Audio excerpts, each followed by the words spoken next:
5월 13일 새벽 우리에게 주신 하나님의 말씀은 신명기 15장 1절부터 23절까지 말씀. 할렐루야. 하나님은 좋으신 하나님이십니다. 오늘도 주님과 동행하며 하나님의 선하심을 맛보아 알아가시는 우리 모두가 되시기를 주님으로 간절히 소망합니다. 우리 복음서 말씀을 보면 예수님께서 제자들을 향해서 너희는 이 세상의 빛과 소금이다 라고 말씀하시죠. 그 말씀은 오늘 예수님을 믿는 저와 여러분들에게도 동일하게 하시는 말씀인 줄 믿으시기 바랍니다. 너희는 세상의 빛과 소금이 되라고 하지 않습니다. 이미 너희는 세상의 빛과 소금이다 라는 것이죠. 빛과 소금은 무엇을 내가 특별히 해서 빛과 소금이 아니라 그냥 그 존재 자체가 의미가 있다라는 것입니다. 오늘 여러분들이 계신 곳이 바로 빛이 비치고 또 썩어져 가는 것이 정말 없어지고 오히려 신선케 되는 그런 은혜가 있을 줄 믿습니다.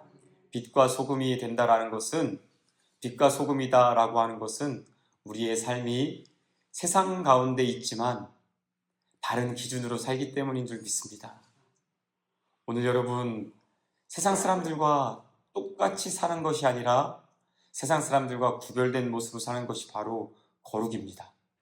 교회에서 기도하는 것도, 예배드리는 것도, 하나님 앞에 찬양하는 것도 너무 중요하지요. 그러나 많은 시간 우리는 세상에서 살아갑니다.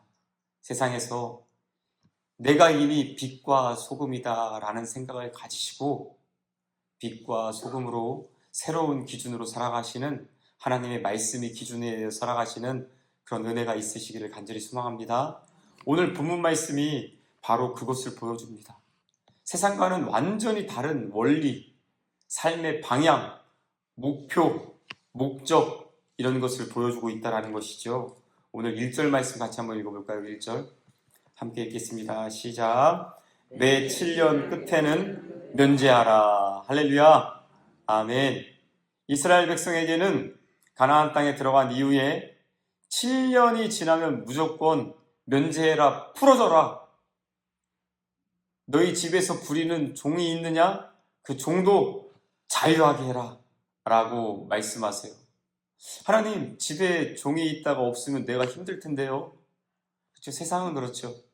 그러나 너희들은 하나님이 말씀하신 대로 하나님의 이 명령이 삶의 기준이 되어서 7년마다 용서하고 풀어주고 그 자리를 회복시켜줘라 라고 말씀하시는 것이 바로 오늘 우리의 신앙에도 기본이, 기준이 되어야 할 줄 믿습니다.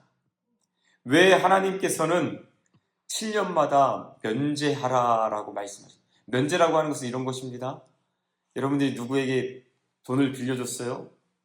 7년 동안 그 사람이 갚을 수 있도록 그 사람도 갚아야 되겠죠, 그렇죠? 그런데 그 시간이 지나면 7년이 되면 아니다, 자유해라 라고 그 사람을 풀어주라는 거예요.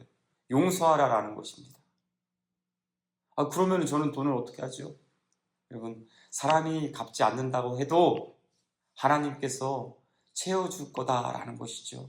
하나님이 해주시겠다라는 거예요. 2절 말씀 같이 한번 볼까요? 2절 제가 읽어드릴게요. 면제의 규례는 이러하니라. 그의 이웃에게 꾸어준 모든 체주는 그것을 면제하고 그의 이웃에게나 그 형제에게 독촉하지 말지니. 함께요. 이는 여호와를 위하여 면제를 선포하였음이라. 아멘. 누구를 위하여? 여호와를 위하여. 그럼 누가 책임지시겠다는 거예요? 하나님이 책임져 주신다라는 것이죠. 하나님을 믿으십시오. 혹시 여러분들이 오래된 어떤 관계 가지고선 마음에 이렇게 묶어두지 말라는 거예요. 여호와를 위하여 면제를 선포해라. 누구를 위해서? 그 사람을 위해서가 아니에요. 여호와를 위해서. 그러면 하나님께서 책임져 주시겠다라고 말씀하여 주시는 것이죠. 사실 우리도 먼저 면제해 주시는 하나님의 은혜를, 먼저 우리를 풀어주신 하나님의 은혜를 경험하지 않았습니까? 1만 달란트 탕감받은 자와 같은 자가 바로 우리잖아요. 그런 은혜를 받았으니까 그 큰 은혜를 받았으니까 그 큰 은혜를 기억하고 너희들 100데나리온 가지고 묶어두지 말아라 라고 말씀해 주시는 것이죠. 오늘 이 새벽에 기도하실 때에 여호와를 위하여 풀어줄 자가 있으면 마음껏 풀어주십시오. 그 사람을 풀어주고 또한 나도 그 사람에게서부터 풀림을 경험할 수 있기를 주님으로 간절히 축복합니다. 그럴 때에 하나님께서 너 잘했다. 여호와를 위하여 한 일을 내가 책임져 주겠다 라고 하나님의 정말 도와주시는 손길을, 펼치시는 손길을, 붙잡아 주시는 손길을 경험하게 될 줄 믿습니다. 오늘 이 말씀 기억하여서 먼저 풀어줄 줄 아는 저와 여러분 되시기를 간절히 소망합니다.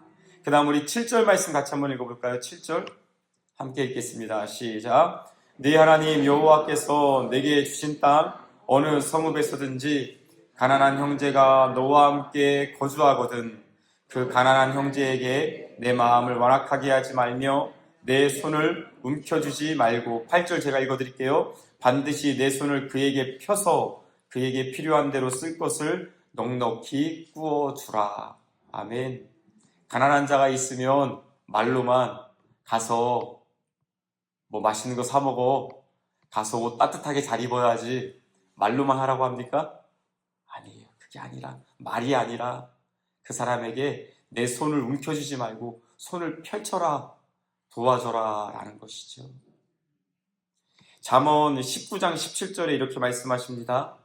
가난한 자를 불쌍히 여기는 것은 여호와께 꾸어 드리는 것이니, 할렐루야, 여호와께 꾸어 드리는 것이다 라고 말씀하세요.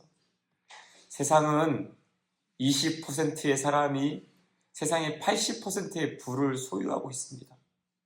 부자는 더 부유하게 되고 가난한 자는 더 가난하게 되는 것이 세상의 기준이고 세상의 삶의 모습이에요.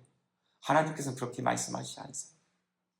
가난한 사회자에게 내 손을 펼쳐라. 여러분, 움켜쥐면 내 것이 되지만 펼치면 그것이 함께 쓸 수 있는 것이죠. 그리고 가난한 자를 생각하는 것은 여호와께 꾸어주는 것이다 라고 말씀하세요. 누가 갚아주세요? 하나님이 갚아주세요. 하나님은 떼먹는 분이 아니세요. 하나님께는 공짜가 없잖아요. 그런 말씀 많이 들어보셨죠? 하나님께는 공짜가 없다. 하나님은 떼먹는 분이 아니세요. 우리에게 갚아주시든지 여러분 아니면은 우리 다음 세대들에게 분명하게 갚아주세요. 여호와께 꾸어드릴 수 있는, 또 가난한 자가 와서 좀 도와주세요 할 때에는 여러분 그냥 마음껏 또 할 수 있는 대로 도와줄 수 있기를 바랍니다.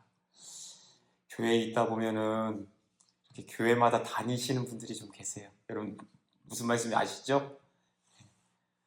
저도 교회 이렇게 위에 목양실에 있으면 밑에서 목사님 부르세요. 그럼 처음에는 막 이렇게 마음이 쿵쾅쿵쾅쿵쾅 뛰어요. 무슨 얘기냐면 제 마음 속에서 갈등을 한다라는 거예요. 이 사람 도와주면 그거 가지고 가서 술 사드시든가 아니면은 그냥 도와주세요라고 하면 좋은데 지금 상황이 이렇게 돼가지고 내가 어디에서 이렇게 왔는데 금방 갚아드릴 테니까 자기한테 또 금액도 좀 많이 요구할 때도 있어요. 막 5만 원, 10만 원 막 달라고 할 때도 있어요. 그러면은 그냥 이렇게 말해요. 저희 교회에서는 그냥 이렇게 정해놓은 그런 규칙이 있습니다. 요거 가지고 가셔서 그냥 부족하지만 한 끼 욕이라도 하세요. 그렇게 해서 좀 도와드릴 때가 있어요. 그러니까 여러분 내 생각할 때에는 내 생각으로는 이 사람 도와주면 분명히 또 딴짓할 텐데 이거 내 생각이죠. 그렇죠? 그게 아니라 그냥 그 사람을 보고 또 하나님의 말씀이기 때문에 내 손을 움켜쥐지 말고 펼쳐라 라고 말씀하시는 것이죠. 또한 우리 교회 주변에 보면은 힘들게 사시지만 또 열심히 사시는 분들이 계세요. 그렇죠? 교회가 마땅히 도와야죠. 그냥 움켜쥐지 말고 펼쳐야 될 줄 믿습니다. 그것이 바로 하나님께서 기뻐하시는 것이고, 그러할 때 하나님께서 뭐라고 말씀하시냐면 너희 가운데 가난한 자가 없을 것이다 라고 말씀하세요. 하나님께서는 우리를 통해서 함께 다 잘 살기를 원하시는 것이 바로 하나님의 마음인 줄 믿으시길 바랍니다. 그래서 가난한 자에게 우리의 손을 움켜쥐는 것이 아니라 마음껏 펼쳐서 내 것으로 함께 나누고 여호와께 구워줄 수 있는 저와 여러분 되시기를 주님의 이름으로 간절히 소망합니다. 19절 말씀 우리 같이 읽어봅시다. 19절 시작. 내 소와 양의 처음 난 수컷은 구별하여 내 하나님 여호와께 드릴 것이니 내 소의 첫 새끼는 부리지 말고 내 양의 첫 새끼의 털은 깎지 말고. 아멘. 하나님께 내 처음 것을, 여러분 처음 것은 얼마나 소중합니까? 농부들이 첫 열매를 보면 야 정말 얼마나 감사하면서도 또 자기의 수고한 것이 드러나는 것이 첫 열매이지 않습니까? 우리 청년들 처음 월급 받을 때 얼마나 자신이 뿌듯할까요? 그렇죠? 그렇지만 하나님께서는 그렇게 할 수 있는 은혜 주신 분을 기억하라라는 것이죠. 그렇게 할 수 있는 능력 주신 하나님을 기억하라라는 것이죠. 첫 열매를 하나님께 드려라라고 말씀하세요. 이것은 신학적인 배경이 있습니다. 출애굽할 때 마지막 10번째 재앙을 보면 각 가족마다 처음 태어난 장자들이 다 죽지 않습니까? 그 가운데서 하나님께서 어린 양을 잡아서 문 좌우와 인방과 설주의 문 기둥에 그 피를 바른 곳은 하나님이 뛰어 넘어가십니다. 그렇죠? 죽음을 가진 그 심판의 하나님이 뛰어 넘어가세요. 유월절이잖아요. 그렇죠? 그러면서 그 첫 새끼는 내 것이다. 장자는 내 것이다. 라고 하나님이 말씀하세요. 그렇죠? 그 가정의 기둥과 같이 정말 소중한 그 첫 번째 되는 처음 사람을 하나님의 것이다 라고 말씀하여 주고 있는 것이죠. 하나님을 인정하라라는 거예요.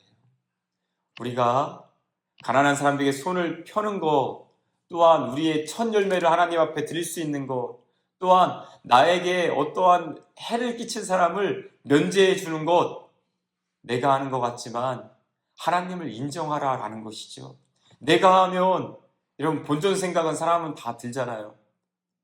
내가 이렇게 했는데 오히려 그것이 그 사람에게는 더 올무가 될 수 있다라는 것이죠. 그렇게 하지 말고 하나님을 인정하고 하나님의 말씀에 순종하라라는 것입니다. 너의 공로가 아니다라는 것이죠. 하나님의 은혜인 것을 기억하라. 이것이 바로 처음 열매, 우리의 신앙의 또한 우리의 삶의 자리 가운데 가져야 할 마음인 줄 믿으시길 바랍니다. 하나님께서는 오늘 우리의 삶을 통해서 영광 받으시기를 원합니다. 정말 세상과는 다른 기준과, 왜요? 우리는 세상의 빛이니까요. 세상의 소금이니까요. 세상과 다른 방법으로 억지로 노력해서 사는 것이 아니라 그것대로 살아라. 정말 하나님의 말씀에 순종하며 살아가라 라고 말씀하여 주신 줄 믿습니다. 세상은 움켜쥐라고 하지만 하나님은 손을 펼치라고 하세요. 세상은 계산하라고 하지만 하나님은 너희들 인색하게 하지 말아라 라고 말씀하세요. 하나님께서 그것을 받으시고 또한 그것을 하나님께서 기억하시고 하나님의 뜻대로 갚아주실 줄 믿습니다. 이러한 믿음으로 하나님의 역사를 이루어 가시는 저와 여러분 되시기를 간절히 소망합니다. 기도하겠습니다. 하나님 아버지, 우리를 구원하여 주시니 감사합니다. 구원받은 자로서 이 땅을 살아갈 때에 하나님의 백성으로 또 하나님의 말씀으로 거룩하게 구별되어 살아갈 수 있는 저희 모두가 될 수 있도록 하나님 인도하여 주시옵소서. 때로는 우리의 마음 안에서도 하나님의 법과 내 욕심이 싸울 때가 있습니다. 하나님 아버지, 주의 말씀이 기억나게 하여 주시고 하나님께서 하신 말씀이기에, 하나님 말씀이기에 믿음으로 순종할 수 있는 저희 모두가 될 수 있도록 도와주시옵소서.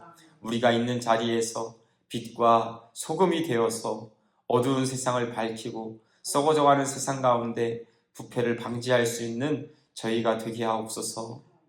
하나님 간절히 바라기는 오히려 교회가 더 어두워지고 교회가 더 썩어 있다는 이야기를 세상 사람들로부터 많이 듣습니다. 하나님, 저희들 불쌍히 여겨주시고 다시 한번 정말 하나님의 자녀로서의 품격을 회복할 수 있도록 도와주시고 우리의 삶의 자리 가운데 하나님이 기대하시는 것처럼, 하나님이 말씀하신 것처럼 빛으로 소금으로 다른 기준으로 살아가는 저희 모두가 될 수 있도록 하나님 인도하여 주시옵소서. 감사드리며 예수님의 이름으로 기도드리옵나이다. 아멘.